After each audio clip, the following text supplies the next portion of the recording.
नमस्कार मैत्रिणींनो, अविताज किचनमध्ये आपल्या सर्वांचं मनापासून स्वागत। आज मी तुमच्यासाठी घेऊन आले गोवन स्वीट डिश, ती म्हणजे मणगणे।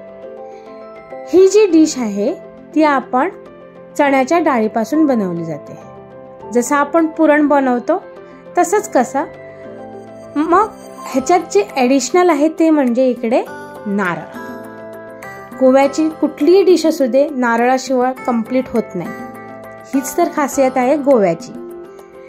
तर मैत्रिणींनो, तुम्हाला काही ऑप्शन पाहिजे म्हणजे काहीतरी डिफरंट, तर तुम्ही हे करू शका। इझिली होते, आपल्या घरी जे सामान आहे त्याच्याने होऊन जाते। तर इकडे बघू आपण आता इन्ग्रेडियंट। इकडे मी घेतले 2 वाटी चण्याची डाळ, मी भिजून ठेवली होती 2 तास। तुम्ही इन्स्टंट पण करू शकता।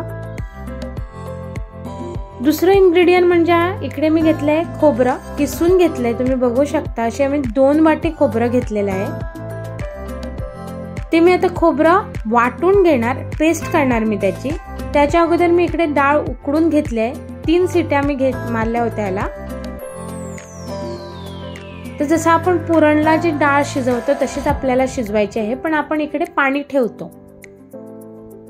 इकडे मी ऍड करते 1.5 कप गूळ।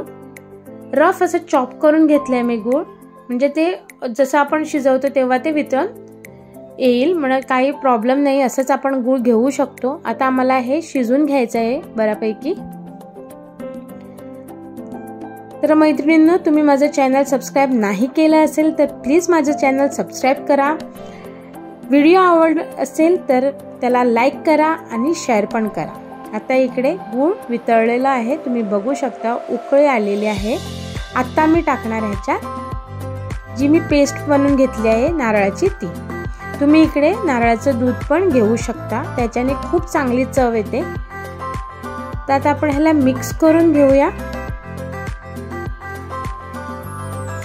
मी दुसरं भांड सुद्धा नाही घेतलंय, त्याच्यातच मी बनवते। एकाच भांड्यात आपण हे करून ठेवू शकतो। आता याला उकळी आलेली आहे, तुम्ही बघू शकता। तुम्हाला जेवढी कन्सिस्टन्सी पाहिजे, ग्रेव्हीची थिकनेस पाहिजे किंवा पातळ पाहिजे, त्या हिशोबाने तुम्ही ठेवू शकता।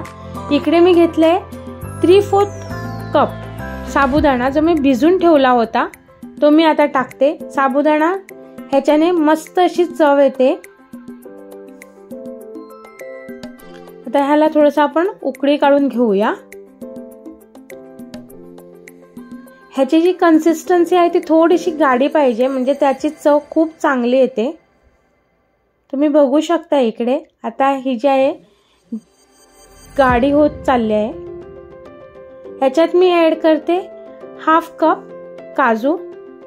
तर तुम्ही इकडे मनुके पण टाकू शकता, बदाम, काही पण असं तुम्हाला जे ड्रायफ्रुट्स पाहिजे ते तुम्ही ऍड करू शकता। इकडे मी घेतलाय 1/2 टीस्पून इलायची पावडर आणि 1/2 टीस्पून जायफळ पावडर।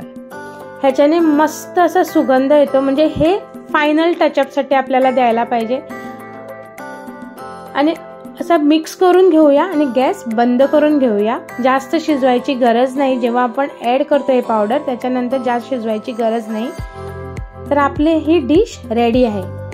तर मग भेटूया नेक्स्ट व्हिडिओमध्ये, तोपर्यंत धन्यवाद।